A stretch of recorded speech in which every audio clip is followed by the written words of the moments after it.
അപ്പോൾ മൂപ്പര് ഇപ്പോൾ ഉറങ്ങിയിട്ടാണ്. ഒരു 10 മണി കഴിഞ്ഞ ആൾ ഇതുപോലെ കുറച്ച് എണീറ്റ് തുടങ്ങും. എണീറ്റ് തുടങ്ങുക പറഞ്ഞു കഴിഞ്ഞാൽ പുലർച്ചയൊക്കെ ആകുമ്പോൾ ഉറങ്ങില്ല, എണീറ്റിരിക്കും. പിന്നെ ഭയങ്കര കളിയാണ്, മുകളിലേക്ക് കൈയും കാലൊക്കെ ഇട്ടാട്ടി ഭയങ്കര കളിയാണ്. കരച്ചിലൊന്നുമില്ല, പാല് കുടിക്കാനുള്ള ഒരു ഇങ്ങനെ ടെൻഡൻസി ഇങ്ങനെ കാണിച്ചുകൊണ്ടിരിക്കും. ചുണ്ടിങ്ങനെ ഉണ്ട്, അല്ലാണ്ട് ആൾ വേറെ വാശിയും കാര്യങ്ങളൊന്നുമില്ല. അപ്പോൾ വൈഫൊരു 10-12 മണി വരെ ഉറങ്ങിയിട്ടില്ല ശരിക്കും. ഇപ്പോൾ പുലർച്ചെയാകുമ്പോഴാണ് ശരിക്കും, എന്നാലും പൂർണ്ണ ഉറക്കമല്ല, ഒരു പകുതി ഉറക്കമാണ്. അല്ലെങ്കിൽ കുട്ടി എനിക്കും, അല്ലെങ്കിൽ കുട്ടിയുടെ സൗണ്ട് കേട്ട് എനിക്ക് അങ്ങനെയുള്ളത്. അപ്പം ഞാനെന്താ വെച്ച് കഴിഞ്ഞാൽ ഒരു 11 മണി വരെ ശരിക്കും ഞാൻ കിടന്നുറങ്ങും. എങ്കിലും ഇടയ്ക്കിടയ്ക്ക് ഞാനും എനിക്കും കൃത്യമായിട്ടുള്ളൊരു ഉറക്കമില്ല. അപ്പം ഇപ്പോൾ കുറച്ച് നേരം ഞാൻ എണീറ്റിട്ട് ഉള്ളിനെ എടുത്തിട്ട് ഇരിക്കുകയാണ്. ഇപ്പോൾ സമയം 4:30 നേരം വെളുത്തു തുടങ്ങി. അപ്പോൾ ആൾ ഉറങ്ങുകയാണ്. ഇനിയിപ്പോൾ കാലത്ത് എണീറ്റ് കഴിഞ്ഞാൽ, അതായത് ഇപ്പോൾ കുറച്ചുകൂടി കഴിഞ്ഞാൽ ഇനി മോളനെ എണീപ്പിക്കുക. ഒരു 6:30 ആകുമ്പോൾ മോളനെ എണീപ്പിക്കും. സ്കൂൾ വാൻ വരും. ഒരു 8:45 ആകുമ്പോഴേക്കും സ്കൂൾ വാൻ ഇവിടെ വരും. അപ്പോഴേക്കും അതിനുള്ള കാര്യങ്ങളൊക്കെ, മോൾക്കുള്ള കാര്യങ്ങളൊക്കെ നമ്മൾ തന്നെ സെറ്റ് ചെയ്ത് കൊടുക്കണം. കാലത്ത് എണീറ്റ് വഴിക്ക് ആദ്യം ചൂടുവെള്ളം വയ്ക്കും. പ്ലാവിൻ്റെ ഇലയൊക്കെ ഇട്ടിട്ട് ചൂടുവെള്ളമൊക്കെ വെച്ച് അവൾക്ക് കുളിക്കാനുള്ള സെറ്റപ്പും കാര്യങ്ങളൊക്കെ ആദ്യം ചെയ്ത് കൊടുക്കും. ശരി. പിന്നെ മോളിനെ കുളിപ്പിക്കുക. ആ വെള്ളത്തിൽ തന്നെയാണ് മോൾക്കും ചൂടുവെള്ളം, കുറച്ച് പച്ചവെള്ളമൊക്കെ മിക്സ് ചെയ്തിട്ട്, ഇപ്പം മഴയൊക്കെ ഉള്ളത് കൊണ്ട്, തണുവായതുകൊണ്ട് മോളേനും കുളിപ്പിക്കും.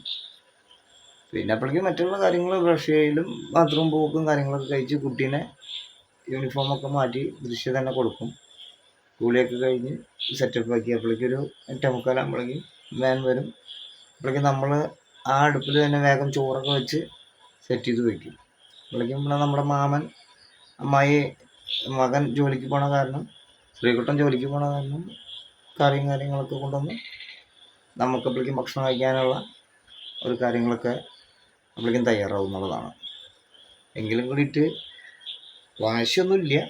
ഇപ്പോൾ കുറച്ച് കഴിയുമ്പോൾ എങ്ങനെയാണെന്ന് നമുക്ക് പറയാൻ പറ്റില്ല. പക്ഷേ ദിയമോളും മുന്നേ അങ്ങനെ തന്നെയായിരുന്നു, വല്ലാതെ വാശിയൊന്നുമില്ല.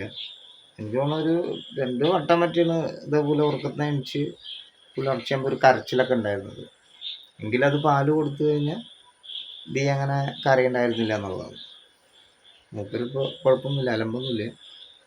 പിന്നെ അവർ പുലർച്ചെ ആകുമ്പോഴാണ്, അല്ലെങ്കിൽ ഒരു 11 മണിക്ക് ശേഷമാണ് അവർ ശരിക്കും ഉറക്കത്തെനിച്ച് കളിക്കുന്ന ഒരു ടൈം എന്നാണ് പറയാം. കാരണം വയറിലുണ്ടായിരുന്ന സമയത്തും പക്ഷേ പ്രഗ്നൻ്റ് ആയ സമയത്തും അമ്മ കാലത്തുറങ്ങുമ്പോൾ, അമ്മ കാലത്ത് ഉണർന്നിരിക്കുമ്പോൾ ഉണ്ണിവാവുകൾ എപ്പോഴും വയറിൽ ഉറങ്ങാവുന്ന പറയാം. ഒരു 18 മണിക്കൂറാണ് മറ്റേ അങ്ങനെ ഉറങ്ങുന്നുള്ളൊരു ഇതുണ്ട്. കുട്ടികൾ വൈകുന്നേരം 10 മണിക്ക് ശേഷം ഉണർന്ന് കളിക്കുമ്പോഴാവും അമ്മമാർ പണികളൊക്കെ കഴിഞ്ഞ് കിടന്നുറങ്ങുക എന്നുള്ളതും. അവർ ഉണരുമ്പോൾ അമ്മ ഉറങ്ങുന്ന ടൈമാവും. പക്ഷേ അമ്മയ്ക്ക് ഉറങ്ങാൻ കഴിയില്ല, കാരണം കുട്ടികൾ വയറിൻ്റെ ഉള്ളിൽ ചവിട്ടാനൊക്കെ തുടങ്ങുമ്പോൾ വേദനയും കാര്യങ്ങളും അങ്ങനെയുള്ള കാര്യങ്ങളൊക്കെ ദൃശ്യപ്രകടനപ്പോൾ പറഞ്ഞു കേട്ടിട്ടുണ്ട്. അപ്പോൾ ഇപ്പം മൂപ്പർക്ക് ഉറങ്ങാൻ പറ്റുന്ന സമയമാണ്, പക്ഷെ ഉറങ്ങില്ല. കാരണം ഉണ്ണിവാവ് ഇടയ്ക്കിടയ്ക്ക് ഇങ്ങനെ എണീക്കുന്ന കാരണം. അപ്പോൾ നമ്മൾ കാലത്തൊരു വീഡിയോ ഇട്ടിട്ടുണ്ടായിരുന്നു, ഉണ്ണിയുടെ അപ്പിത്തുണികളൊക്കെ കഴുകുന്ന വീഡിയോ. അപ്പോൾ അതിൽ നമ്മളൊരു ഫ്രണ്ട്, നമ്മളെ പുതിയൊരു സബ്സ്ക്രൈബർ പറഞ്ഞിട്ടുണ്ട് റെസ്റ്റ് എടുക്കേണ്ട ടൈമാണ്. കറക്റ്റാണ്, പറഞ്ഞതിൽ കറക്റ്റാണ് എല്ലാ കാര്യങ്ങളും. പക്ഷേ നമുക്ക് നിവൃത്തിയില്ല. ചില കാര്യങ്ങൾ ചില സമയത്ത് മൂപ്പര് തന്നെയാണ് ഇരുന്ന് ചെയ്യുന്നത്. പിന്നെ മരുന്നും കാര്യങ്ങളൊക്കെ നമ്മൾ കൊടുക്കുന്നുണ്ട്. ആയുർവേദം ഡോക്ടറെ കാണിച്ചിട്ട് നമ്മൾ മരുന്ന് കൊടുത്തിട്ടുണ്ട്. ഇനിയിപ്പോൾ ആദ്യം നമ്മളിപ്പോൾ മറ്റേ കുപ്പിമരുന്നാണ് കൊടുത്തുകൊണ്ടിരിക്കുന്നത്. ഇനി കഷായപ്പോൾ കൊടുത്തുകൊണ്ടിരിക്കുന്നത്. ഇനി ലേഹ്യങ്ങളിലേക്കൊക്കെ നമുക്ക് കടക്കണം. പിന്നെ ആടിൻ്റെ സൂപ്പ്, ആട്ട് സൂപ്പ്, ഇങ്ങനെ ബ്രാത്തും കാര്യങ്ങളൊക്കെ നമ്മൾ തന്നെയാണ് സെറ്റ് ചെയ്യുന്നത്. അപ്പോൾ ഓക്കെ, എന്തായാലും എല്ലാവരും നിങ്ങൾക്കറിയുന്ന രീതിയിലുള്ള അഭിപ്രായങ്ങളൊക്കെ നിങ്ങൾ പറയാം. നമ്മുടെ വീട്ടിൽ, കൊച്ചു വീട്ടിൽ നമ്മൾ തന്നെ ഉള്ളൂ. അപ്പോൾ നിങ്ങൾക്കറിയുന്ന അറിവുകൾ നിങ്ങളും പങ്കുവെച്ച് തരിക. Thank you. മോൾ അവിടെയാണ് കിടക്കണത് കേട്ടോ, ഞാൻ അവിടെ തന്നെയാണ് കിടക്കണത്. എനിക്ക് കഴിഞ്ഞാൽ ഉണ്ണി എണിക്കുമ്പോൾ ഞങ്ങൾ കയറി വരുമ്പോൾ മാത്രം.